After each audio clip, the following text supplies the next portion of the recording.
daytime interview on a Sunday. We're talking to Susan Starkey all the way from Spain about her journey from skeptical about spiritualism to, belief in psychic abilities and stuff. And she's got a new book out called Life After Death Beyond Doubt, which is pretty much like the main question you always get when we're talking about these topics is, what about life after death? So we're going to talk to Susan about her book and her journey. Welcome to the show, Susan. Thanks for coming on. Well, I'm delighted to be talking to you today. And thank you for your patience, because we have tried to do this twice now, and the third time is a charm. We finally connected and got to chat with you. So thanks for your patience. Yeah, as I said, third time lucky. So It's great to be talking to you. Yeah. So I mean, let's start at the beginning of your journey. Like we've had this discussion with a lot of people who have sort of gone from skeptic to, let's say, believer, for a lack of a better term, really, or at least just belief in something greater. So what was that like for you, that switch? Well, I think if somebody had told me 20 years ago that I would be writing a book about life after death and the spirit world, I really would have sort of laughed at them and told them not to be ridiculous, because I really didn't sort of believe in life after death. I was a very practical, pragmatic, no-nonsense sort of person. And the experiences I've had since I moved to Spain, and which I've written about in my book, have been incredible. But I think that my book is probably quite unique, because I think there have been lots of books written about life after death, and a lot of people seem to claim that they've talked to the spirits, had experiences where they've been on an operating table and died, or had visits from the dead. But I think what my book does is it provides a different story, and it gives written proof from the spirit world that there is life after death. Which I find quite incredible, because I think, as I told you, I was very skeptical. I didn't believe in life after death, and it was only when I was working in the UK, and I was working in the City of London.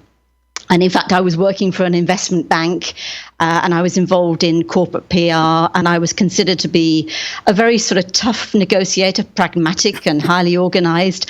And I thought I was actually totally in control of my life and my destiny. And then events took a different turn. And the tragedy of 9/11 in the US, involving the Twin Towers, made me question what all my life was about. Wow. And why was I working such long hours, and for what? And so my second husband and I decided to drastically change our lives and move to Spain. And nothing had prepared me for the experiences and the life-changing events that would happen to me when I did move there 11 years ago.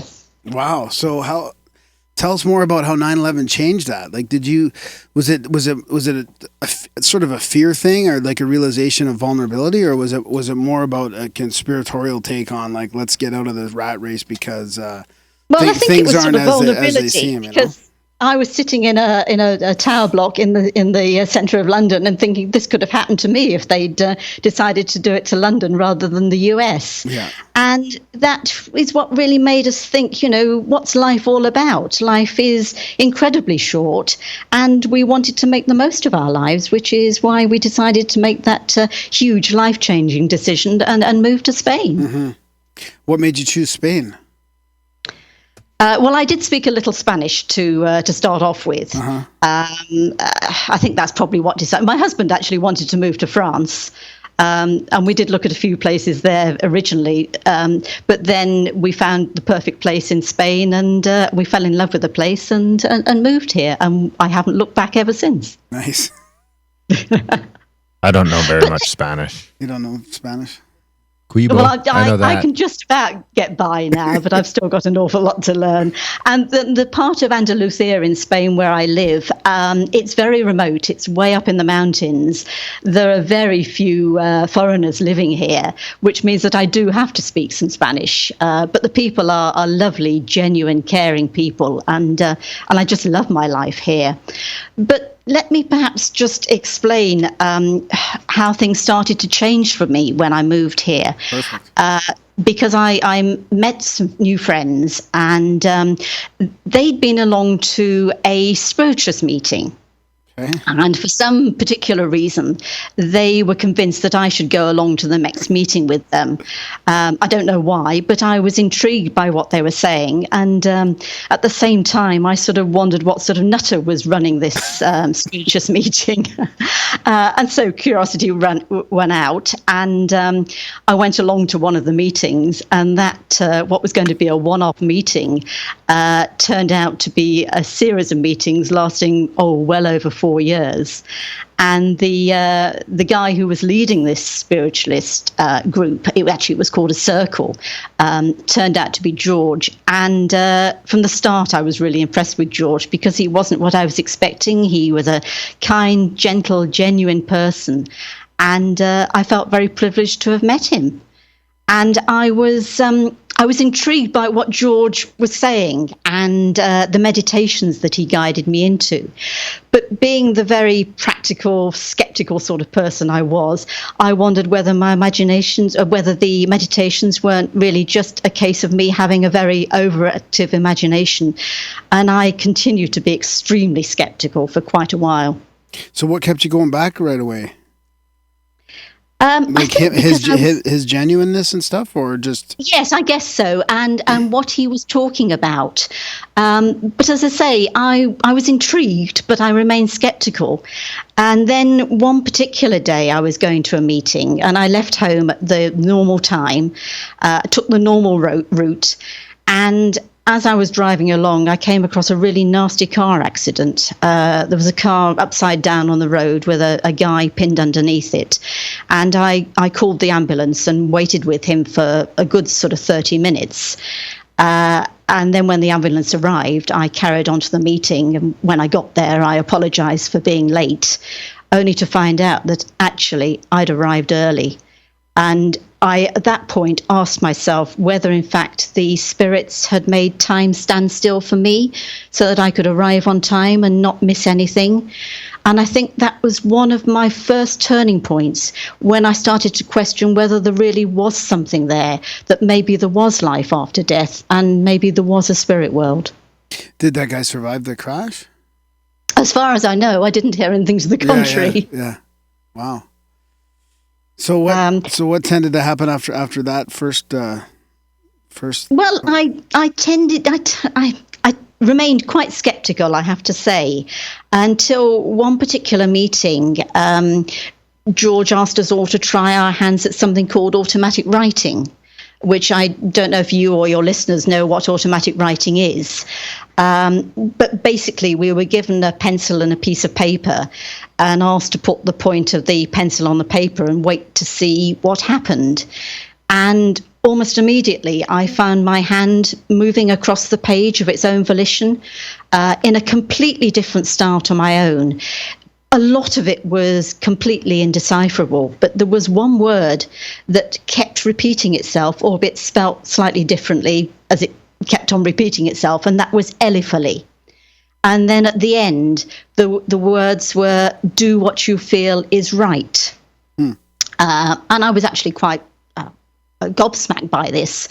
And I went home that evening and I tried my hand at this automatic writing again and actually got a slightly more coherent message, which I've written about in my book, and which, if I may, I'd like to just quickly quote you. Yeah, for sure. And my hand guided me to write this.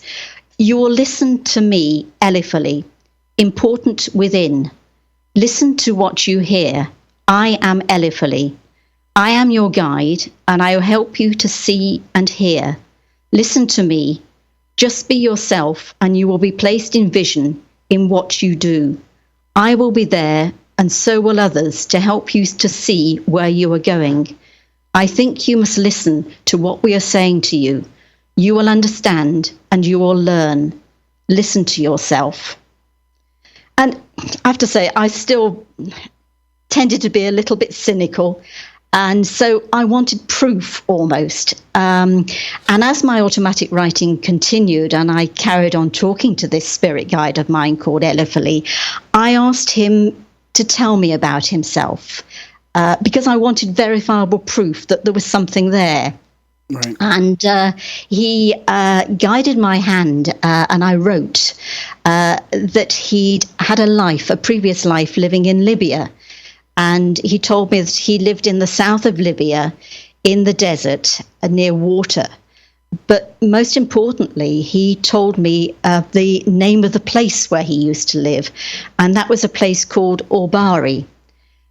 So I went home and I looked on the internet, and I couldn't find Orbari mentioned anywhere. So I don't know why, but I sent away for a detailed map of Libya. And when it arrived, and I looked in the index, there was the place, Orbari. And then when I found it on the map, sure enough, there it was in the south of Libya, in the desert, by water. And in fact, when I was writing my book and I was sort of going back verifying bits and pieces of information, I came across some photographs of the Orbari lakes. And I can't tell you the sort of goosebumps that I felt on my skin, that this was the proof that I'd been waiting for. It was incredulous that I knew that there was something there, because I was getting verifiable details from my spirit guide. And that was really the significant turning point for me, because it gave me confidence in starting to believe the messages that I was receiving. And I think it was really at that point that I changed from being a complete skeptic to a true believer in life after death. Yeah, that's understandable. Especially, obviously, you didn't, you weren't, you don't think you had a subconscious knowledge of Obari and that Libya thing. And you didn't, you search it on the internet and it's not even there. And then you see a physical map, and that's pretty incredible. Yeah, quite mind-blowing, because I'd never heard of Obari. I mean, I know very little about Libya. Yeah. And to find a very small place in the south where I wouldn't have expected there would be water in the desert, it was mind-blowing. Wow. Do you have like a little oasis. Yeah. So, yeah. So what? Do you have any questions about that, Darren? No, I like it. Yeah. And that was sort of just the definitive moment. It was, but then let me perhaps carry on and tell you what else is sort of included in my book, because having got confidence in what Elifali was telling me, he went on to tell me that I'd had a previous life living in Spain, and that it was no coincidence that I'd chosen to live where I do now, in this part of a very remote part of Spain, and that I should go up into the mountains, and that high in the mountains there was a small hut or small building with views all around it, and that this would be where I would find myself. Wow. And that I should look around to the east, where I would see old buildings, and that there was nobody living in that part of the countryside any longer. Well, there were goats and there were sheep. And roughly at the same time, I had a vision of a ruined house set high in the sky. So one particular Saturday morning, my husband and I decided that we'd try and find this building. And we set off up a very steep, precipitous pathway, and I suffer from vertigo, and it was horrendous. But we kept going for about an hour, and we kept looking to the east, and we kept looking for ruined buildings, and we saw absolutely nothing. And I stopped and got my pen and paper out and consulted Elifali. And he basically wrote on a piece of paper that I was going in completely the wrong direction. That I should go home and I should try again. So feeling a bit despondent, that's exactly what we did. But we were actually feeling quite thirsty. So we stopped off in a local bar. And incredibly, in that bar, there were old photographs on the walls of ruined buildings in that area. And there was one particular photograph of a building that really closely matched the vision that I'd had, which was incredible. Did you ever find it? Well, I did. I wasn't going to give up. And a couple of weeks later, we decided to try another pathway. And sure enough, we found this ruin, which was incredible. And if I may, can I also just sort of quote you from my book again? Yeah, for sure. Because standing outside this ruin in the most peaceful setting, this is what Elifali wrote. It is set. Oh no, sorry. This is. I wanted, before I found the ruin. I went home and I asked him to help me find it, and I had a few more words from him, telling me about the ruin and that a young boy and a dog would be waiting for me. And this is what he wrote: "It is set on green pastures with space around it. Some of the roof has collapsed and is in ruin. There is a young boy and a dog there waiting. They are playing outside the house. On the ground there are many rocks and flowers. It is very peaceful, and this is where you lie. This was your life here, and your soul will be awakened in the sun when you find your home. This is a journey that you must take, for it will give you freedom. Do not be afraid. You will help other souls find their way home when you find yourself." And so this is when I took another track and finally found the house that so closely matched my vision. And again, I sat down with a pen and paper and consulted Eliphali, and he described to me my life that I'd lived there. And again, this is what I wrote in my book, and you can actually see illustrations in my book of this automatic writing as well. And it reads: "You lived here many moons ago, when there were only donkeys to carry you along the pathway. Your wife's name was Maria, and your name was Pedro Juan." So I was a man in a previous life as well. "You will have visions of your life if you concentrate. Look at the fireplace and see Maria with a baby in her arms and a shawl around her head. She had long dark hair which you loved to stroke. Your firstborn caused great happiness and celebration, and you were very proud of yourself. You were only a young man yourself at 17 years, and your wife was 15. You had 4 children who lived. Sadly, 3 did not survive, as it was a harsh and difficult place with no doctors around. Maria used herbs from the land to cure ailments. She had a very good knowledge beyond her years of the powers of herbs. She also had great insight into our world, the one beyond yours. Your children used to ride on a cart pulled by the donkeys. They could only just fit on it and used to wave to you. On big occasions, you used to all visit the village for fiestas, where you would dance and be merry.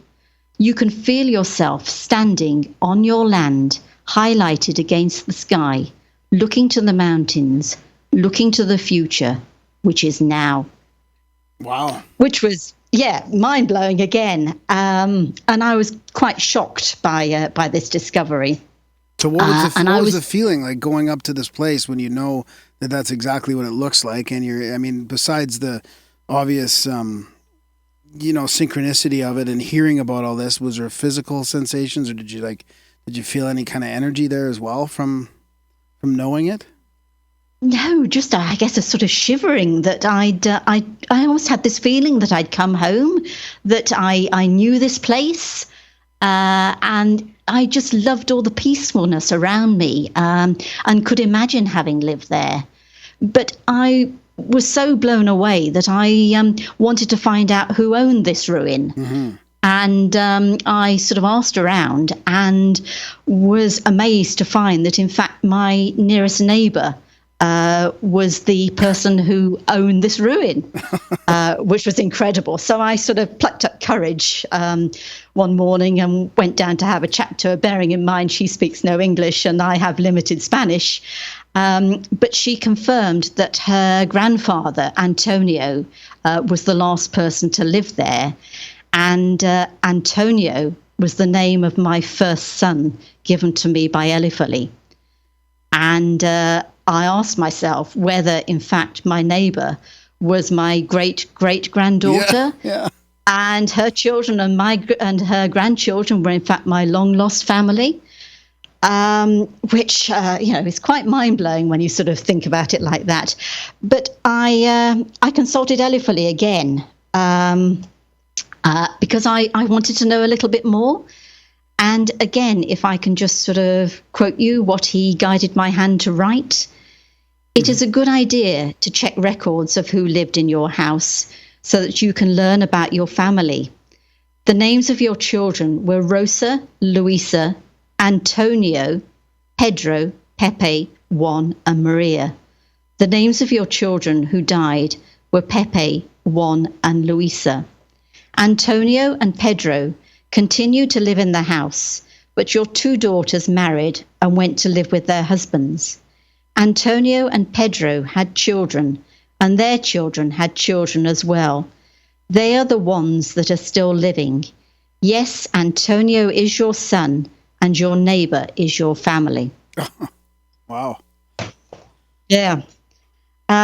So I went back to the ruin with another circle member, and I was looking for the dog and the young boy that Elifuli had promised me would be waiting there. And when I closed my eyes, sure enough, in my vision, I saw a young boy and a dog running towards me in happiness. And this obviously was my son in my previous life.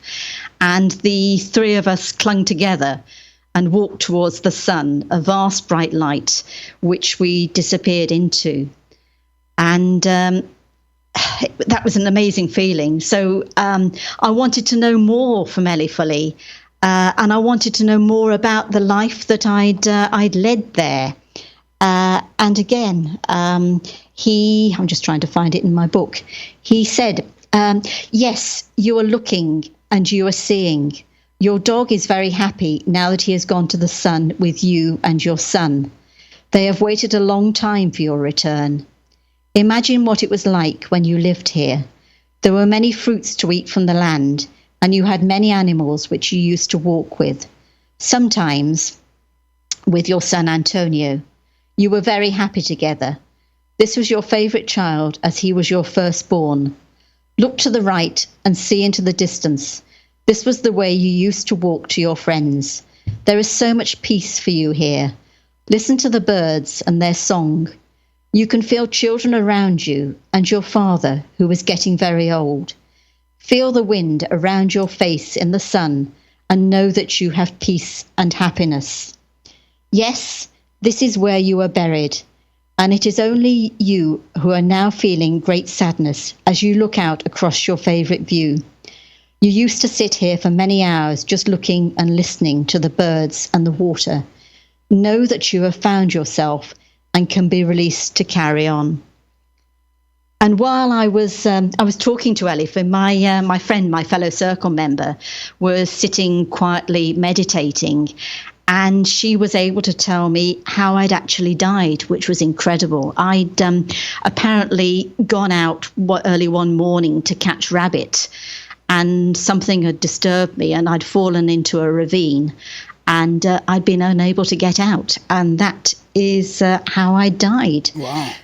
You have a but fear I did of know ravines? that Yeah. that chapter in my previous life had been closed, and that I could move on to new and more incredible experiences. Well, do you still have vertigo? That's interesting. That maybe that's why. Oh, I do. In fact, it's probably got worse as I get older. Yeah, I wonder if that falling into a ravine could cause some trauma in your next couple lives. That's too bad. Sometimes facing that, it goes away. Yeah. It's Yeah. too bad that Yeah, didn't work maybe. out for you. I hadn't thought of it like that, but yeah, maybe possibly it sort of followed me through my lives. Yeah. Yeah. So I was actually thinking maybe if we could just cycle back real quick and just maybe give us a rundown of your process of your automatic writing for some of our listeners that aren't familiar with it. Yeah. What would you like to know? Like how you get into the state that you can, because it's hard for me to imagine like something flowing through me and then just be able to to write it out. So you must have to be in a relaxed state, or how do you get into that? Like, what's your process of getting into that? Obviously, that I have to be relaxed and I need to sort of clear my mind. And then initially I sort of closed my eyes and my hand moved across the page. But latterly, I've watched my hand moving across the page. And I often think that I'm going to second guess what the next word is going to be. And inevitably, it's a completely different word, and the construction of sentences and the way things are written are so totally different to the way that I would write. It's something it's very difficult to explain. My hand just writes of its own volition and its own accord, and some of the words that come across are very flowery and very eloquent, and quite often his spelling is sort of way off. But you're asking me how it works.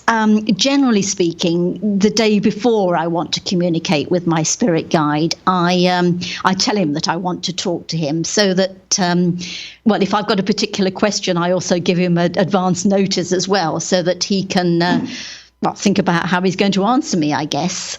You give him a heads up. That's like your old corporate world coming through, like sending an invite to your spirit guide. Yeah, and sometimes it works, and sometimes it doesn't. And then there are other occasions where, for no particular reason, I feel as if I need to sit down and put my pencil on paper, and Eliphaly communicates with me. But as I was saying, some of his prose is so different from the way I would write. And there's one particular bit that is, in fact, my husband's favourite, and I think it's a lovely piece of writing. And it reads, "Pitter-patter as you hear the sound of feet along the cobblestones. It is not the sound of humans' feet. It is a donkey finding his way to you to help you carry your burden of life. He has sturdy feet and baskets for your understanding. Let him help you take the strain. Keep writing and listening for the voices that you will hear and the bells that will ring out." So I guess it's not the same as channeling, where, I was originally picturing like you'd hear the voice in your head and you'd be writing it down, but does it just go directly into your hand, like physically, and you're writing it, so you're not really like hearing the message? Well, it's both. It's both, because I watch my hand sort of moving across the page, and as the words are written, I hear the words, and as I say, I almost start to try and second guess what is about to be written, right. And inevitably I'm wrong. And there's been so much more that's come out. It's been information that I wouldn't have known about, that I've been able to verify. And that too has sort of blown my mind. So I've had sort of verifiable information from this automatic writing that has convinced me that there is life after death. And I have to say, if I hadn't had verifiable evidence, I wouldn't have written this book with all the experiences that I've mentioned in it. Yeah, I mean, that's the number one question. Like when I talk to people about some of the stuff that we chat about on the show and all these different topics, and I mean, for somebody that's not really interested in it all, it seems to be the go-to thing. Like, so what about life after death? What, do we live after we die? Like, that's the big question that everybody has. So it's quite fascinating that what you've done translates to evidence for that, because, you have come across things that you can normally not known about, and it's from other lifetimes, right? It's not just a psychic power or intuition or precognition. It seems to be from a different life, right? Yes, I mean, I'm sure there will be people listening to your show who will doubt what I'm saying, but I think you have to sort of look at the evidence of what I've received, and that's what's convinced me that there is life after death. But perhaps I can tell you a bit more about the sort of verifiable evidence that I received from Eliphaly, because going probably a few years into going to these meetings, he started to tell me that some very famous people were going to get in touch with me. And I was amazed then when Eliphaly told me that Tennyson was close by, and so was Gladstone. Now, for your readers who perhaps don't know who Tennyson and Gladstone are, Tennyson, of course, was a well-known poet, and Gladstone was a British Prime Minister. And, of course, I'd heard of both of these people. And I looked them up on the internet. What I hadn't realised is that they were both well known to each other. They'd been born in the same year, that they were good friends, and that Tennyson had in fact accepted a peerage in the House of Lords at Gladstone's request, and they were very well known to each other. That was one thing where I had verifiable evidence. And then Ellie Flea told me about three people, Emmanuel, Josephine, and Enrique. And so I sort of typed those names onto the internet, and I found that there were three very famous musicians linked together. And I can't even pronounce their names, but they were Emmanuel Chabrier, Clara Schumann, and Enrique Granados. Now you're going to ask me, where did the name Josephine come from? Josephine was in fact Clara Schumann's middle name, and that's how she was known. And then there was another time when Ellie Flea told me that I should look for the name of John Bright, and that Eliza would be another name that I would find. So I looked on the internet and I found, in fact, two names of John Bright. One was a guy who's still living, who's a journalist, and the other was a John Bright who'd been a famous Quaker and a liberal statesman back in the UK. And I was flabbergasted when I discovered that John Bright's wife's name was Eliza, and that was the name that that Ellie Flea told me I should look for. So that was more evidence to me that there was something there, that there is another life, and that's really why I've written my book, to give people comfort that there is life after death, that not all ends here, that there is a lot to look forward to, and that when we do pass over, we're going to pass to another life where we're going to be greeted by our friends and family with lots of love and kindness. So what do your old friends from the corporate world think of this new path, and do you keep in touch with them or the skeptical community in general? I mean, we are still living in this paradigm that says this all is impossible, and yet there's tons of people like yourself that have all different experiences with precog and channeling and automatic writing and out-of-body experiences and all the different things that show us that something else is here. And in fact, I mean, I have mentioned it to quite a few of my friends, and most of them, I have to say, are skeptical like me. And my mother probably was one of the biggest skeptics, because as a child, she'd always told me there was no such thing as life after death. But I think everybody was intrigued by what I was saying. And they all had open minds, and they were interested, and they wanted to read my story. And I have to say, one friend and then a friend of my mother's, who both very sadly lost daughters in their early 20s, and they have both read my book. And they've both fed back to me how comforting they found it to read this book, because they now know that their children are still there, that in a way they're still alive, and that they could well be meeting up with them when they pass over to the next side.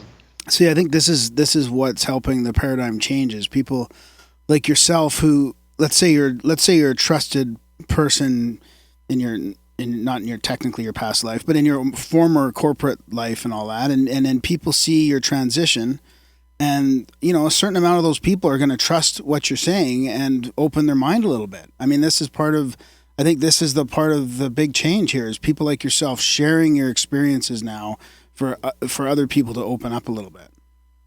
Yeah, and let me tell you, I probably wouldn't have written this book. But then very sadly, Christmas Day a few years ago, my father was rushed into hospital and diagnosed with terminal lung cancer.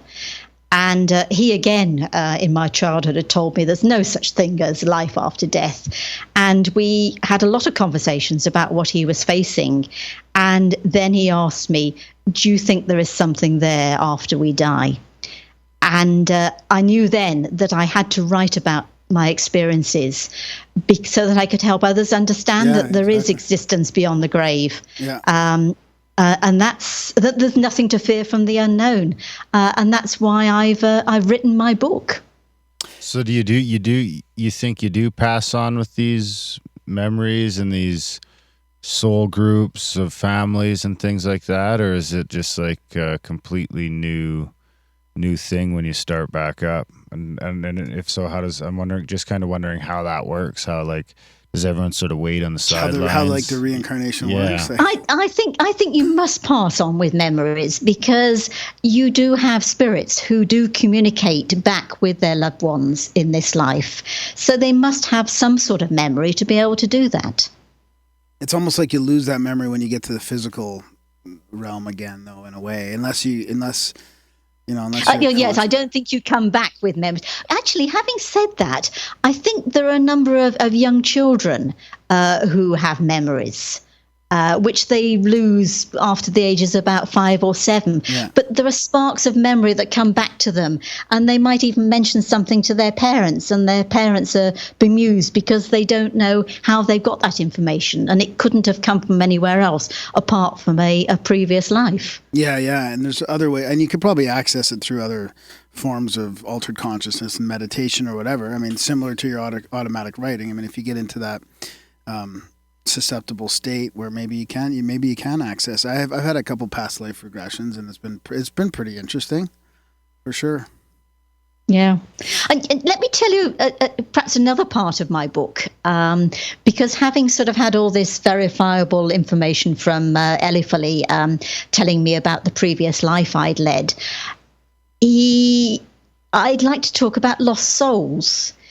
Because I was going to ask you about that, because part of his thing was part of his original message was you will help souls find their way home, right? Yeah, precisely. And I'd found my own lost soul, I guess, when I'd found the ruin of where I used to live and guided myself, my son and my dog to the light.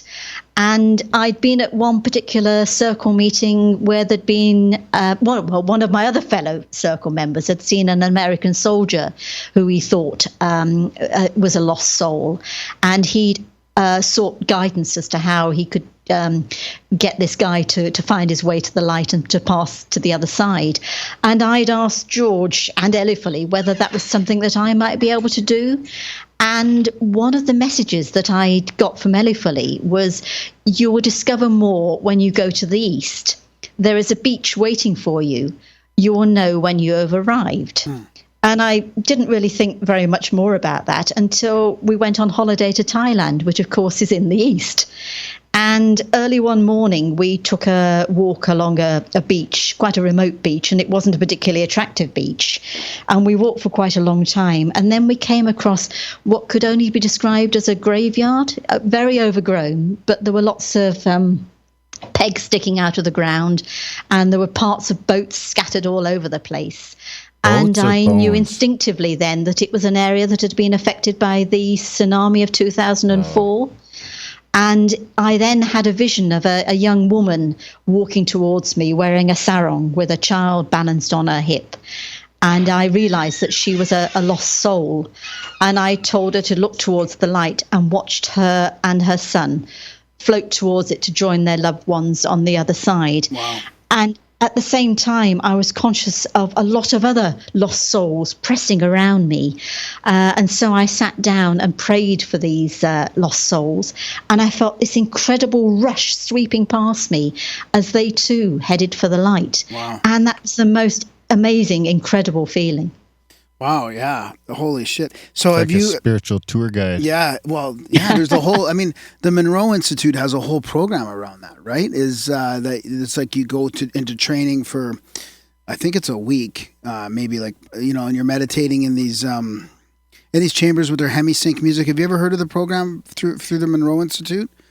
No, I haven't. And they do, and it's almost exactly like what you're talking about. They train people to go to that realm and help lost souls find their way.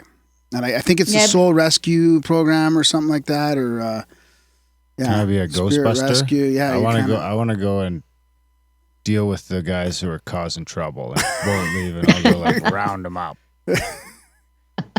But this is all very new to me. I mean, I've been learning, obviously, at these circle meetings, and I was there for over 4 years. But I constantly find something new every day. And when I look back and I reread my book, there are quite a few of the messages that I'd received from Eliphaly. I see something new in the message every time I read them. There was one message that I looked at not very long ago, which read, "You are going on a long journey into another world, one that you do not understand or know about. Pack a suitcase with your memories, as this will give you the knowledge on your quest. You are going to listen and talk to many people. Do not be afraid, for it is written in time that this is your purpose in life, and you are well equipped to handle what is coming your way." Well, that bit about listen and talk to many people, I'm talking to you on the radio. Yeah. How incredible is that? It was, something, when I was going to those circle meetings, something that never entered my head. I never thought I was going to write a book. And on the back of that, I never thought that I'd be giving a radio interview to talk about it. But it's what I want to do. I want to get the messages that I receive from Eliphaly out to as wide an audience as possible, so that I can help other people. Yeah. So what does George in the circle think about your quick progression in the meetings? He's gobsmacked, I think, and very, very proud of me. In fact, he's written an introduction to my book as well, which delighted me. But he's, as I say, so proud and so pleased that I'm able to be getting all the messages out to your audience. Well, to be honest, I have noticed like a lot of messages like yourselves and some of the, like, let's say Neil Donald Walsh channelings and stuff like that. I mean, they really do seem to be a message that's not very dogmatic and it's not very, know-it-all-y. It's just kind of very loving and spiritual, that just says that, don't worry, there's a purpose and a meaning, and there's something else beyond this physical world. Yeah, I mean, I think it's all about, as you say, love and kindness. And that's the message that I'm trying to get across, along with the fact that, as I say, there is life after death. And I'm hoping that that's going to be comforting to people, that they know that not everything ends here, that there is a lot to look forward to. Well, we've got a question from the chats to ask if you know anything about the Light Archon Soul Trap. I don't know what that means. I think that they're talking about how when you die and you go to the light, that light is actually, some people are talking about that light actually being a trap, as opposed to like, the love and the light part of it, that light is a trap. Well, that's not, as I say, been my experience. I've just watched other people or the lost souls going to the light, where I know that they're going to be received with love and kindness. What about a religious or a hierarchical structure in the afterlife? Has he mentioned anything about that? Like, has there been any connotations as far as any of the religions go, or also like whether there is a hierarchy? Well, I don't think this is about religion. I think spiritualism is about facts, hard facts, and that's what I'm seeking to give you. Mm-hmm. I believe that regardless of religion or whatever you believe, that we will all pass to the same place on the other side. Mm-hmm. So, what's your plan in the next little while then? Are you going to continue on with another book or anything like that? Definitely. In fact, I've already started. I've still been talking to Eliphaly. I've still been receiving messages, and I'm looking forward to experiencing even more things and being able to write about them. And so, I'm definitely going to write another book. Nice. How do you spell that? Eliphaly? Oh, ELEPHALLY.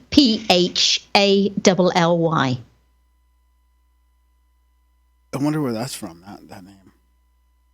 I think it's like, I don't know. If you look on the internet, actually, it's closely associated with the word elephant.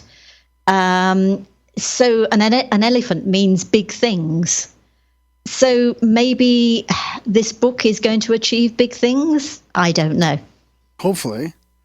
Hopefully. How's the response been so far? Well, hopefully people are going to go out and buy my book. Yeah, hopefully. Sadly, I haven't had any feedback yet as to how many people have bought it, but it's only just been launched. So I'm waiting with trepidation, I guess, to find out whether it sells. Right on. Well, yeah, we'll put a link to that in the show notes as well in the show. And Darren, do you have any other questions at all? Or? No, Maybe. I think I've probably told you all that I wanted to. I shall think of things afterwards, but it's been really great being able to share all this with you today. Do you have a website or anything like that? Yes, I do. It's www.susanstarkeyauthor.com. And the Starkey is spelled Starkey. So that's www.susanstarkeyauthor.com. Right on. Do you ever notice any sort of a trickster element to Eliphaly? Actually, that's a good question. Like, how do you trust that it's Eliphaly communicating to you? You know. Do you have like a test or a thing that makes you know it's him or her and not trickster? Some other entity? No, I don't. In? But he always seems to write in the same sort of way. Mm-hmm. Maybe I need to ask him next time I speak to him, give him a trick question and see what he replies. Yeah, that's a good idea. I mean, not to get dark or anything like that, but there is that risk that when you're opening yourself up or channeling and all that that you're leaving some opening there for other tricksters or other types of entities or whatever. So. Yes, I do understand that. And in fact, I always open my chakras and ask that I'm protected by all that is not light and good. I'm very conscious of that, but I've never had any bad experiences. Yeah, so there you go. I mean, that helps right there. And that's part of the process that I was kind of wondering about earlier is like what the protocols are that you follow, protecting yourself, opening up your chakras, getting into that relaxed state, and then... And then closing my chakras at the end. Yeah, I think that intention really, I think that it protects you. I do believe that. Yeah. Especially we had this last conversation. We had this mind-blowing conversation with a guy who travels the astral realm, and it was so interesting and it wasn't dogmatic at all, and it sounded like he really just he kind of knew what was going on, but it wasn't in like in a know-it-all kind of way. And it's all about intention and all about like the protection that you talked about, and all about it's not really about good and evil, but about just pure intention and like different levels of energy and that kind of thing. So that makes sense to me. Good. Right on. Well, thanks for coming on, Susan. Do you have any questions there? No, I think that's good. Yeah. Right on. Yeah, thanks. And we'll link to everything in the show notes, and we'll let you know when it comes out, and keep in touch when your next book comes out. Great. Well, thanks very much for talking to me today. You're welcome. All right. Take care, Susan. Okay. Great. Bye-bye. Thanks very much. Okay. Goodbye. Bye-bye. That was a chat with Susan Starkey on this snowy Sunday morning. Yeah, that was good. That was a good one. Yeah. I think like the stream that actually, the connection was really good. We just got to switch the podcast to Sundays. Is that what it is, you think? Instead of an evening thing? So, yeah, I mean, I like the verifiable as evidence thing. I mean, imagine if you got that map and you look on it and you see all those things that you're told. I just can't envision myself ever automatic writing something. Like, it would be really hard for me to get into that You should try. Maybe that's what my doodling is. No, maybe there's a hidden message in my doodles. No? You don't think so? No, I don't think so. The whole drawn to Spain thing is interesting. Yeah. I feel a little drawn to Spain. Really? Mind you, she said it was going to snow there too. I'm drawn to any place but this motherfucker right now. I'm pretty fucking sick of winter. Yeah. Sick and fucking And the other day, it was so cold. Like, I normally, the cold doesn't bother me that much.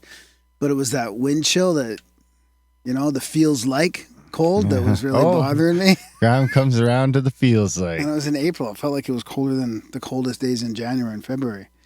Bingo bango. So I wondered about that Rh negative blood type in Spain. Isn't that where they I was asking her about that before we started recording. Wasn't there an area in Spain with a culture that has a really unproportionate percentage of Rh negative blood?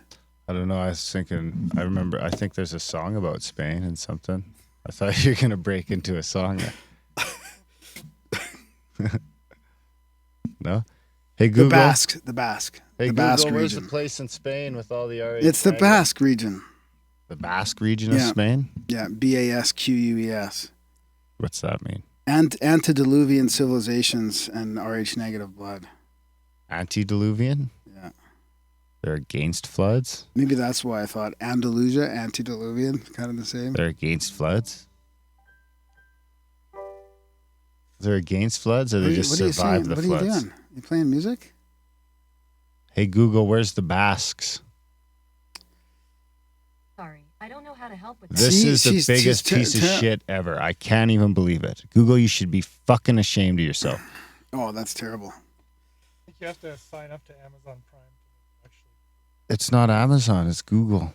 Well, some people are saying that the Basque myth, the Basques share with the Celts the privilege of indulging in an unrivaled extravagance.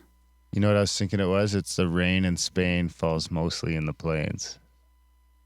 Who are the Basques? The Basques have no written records. They're just a myth, they say. They're a myth? It's like the Australian tribe, the original people or whatever that were found in Australia. The Abos, the original Whoa, Aborigines. bro. That's fucking... Is that what? Jesus Christ. Back to the hate speech. I'm pretty sure that's derogatory. Is it? I think so, yeah. I'm not going to say it. Maybe Sorry, not. Aussies. Yeah. Oh. Jesus Christ. Superstar. Anyways, that was a fun show. That was good. That was a good Sunday chat. Yep. Yeah, support the show, guys, if you can. Grimerica.ca/support. And that keeps us having these chats. This one a little shorter than usual. Hopefully we remembered a little bit of a longer intro to make up for it. Yeah. Thanks for listening. Check out the support page. Check out the show notes. There's a whole bunch of stuff in there that we would appreciate it if you guys could do. Review the show, share the show, bunch of other stuff. I don't know. There's a list of the show plus you got to sign up to YouTube to get there's a notification of the live chat. So big thanks to people that just join us at the last second for live chats. Usually we're going to record on Wednesday nights. That's what we're trying to do. Switching back to Wednesday evenings, but then every once in a while when you get somebody across the pond or whatever, we have to do it on a Sunday or early morning on a Friday, or there's a bunch of different things that we have to do to reach out this to Wednesday people across stream the might be world, better because we got the new internet getting hooked up tomorrow. So yeah, the Wednesday evenings is gonna be sort of the thing, and at the different times. Usually we're shooting for like 7:30 and 10 o'clock Eastern start times. That's right, in there. I mean, you should just plan from like if you plan from like 7 o'clock Eastern on, you're good. That's usually when we'll get in here and the shit show will start. Yeah, and there'll be some breaks in we'll be between. late, and we'll send you notes, and we'll be late, and then we'll have the guests almost for the always start. be late. Yeah.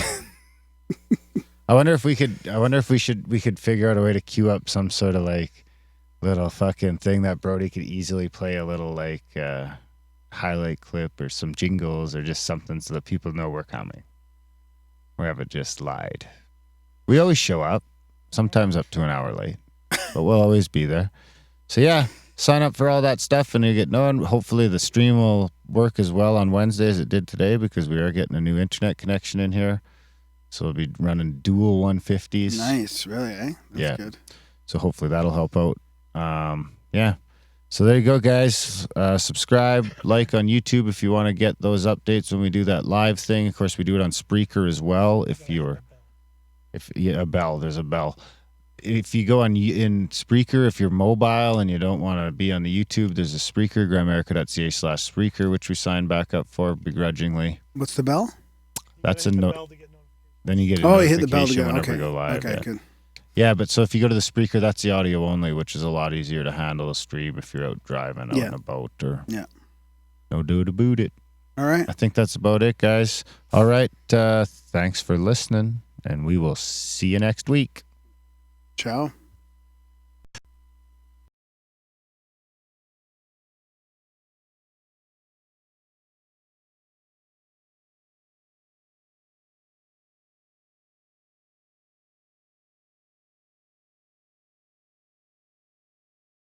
You can just kill it. No, you It's can- on. All right, guys. Thanks for coming out and listening to